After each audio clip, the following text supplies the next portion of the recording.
President Buhari.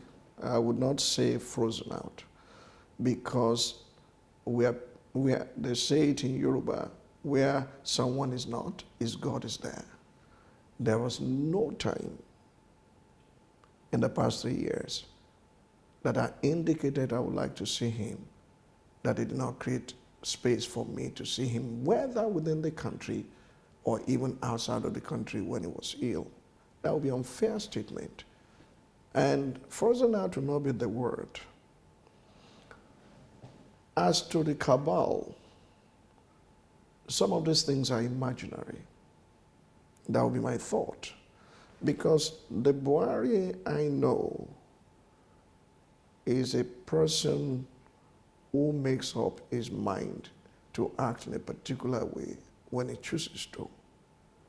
And he's also a person who weighs things. You might judge him that he's slow at making a decision, and that leadership requires some firmness and promptness, but the power he has at his disposal, whether he has used them rightly or at the appropriate time, or he has, instead of being proactive, he has been reactionary, this would be a different subject matter. But if a 70-something-year-old man is saying there are people that are tele-guiding me, and there are people who are, he will have himself to blame at the end of the day, because nobody voted for the cabal and nobody trusted the cabal. So if you allow the cabal to make a mess of his administration and his government, at the end of the day, the buck hangs on his table. And what you are hearing me say now, by the grace of God, we have said it privately.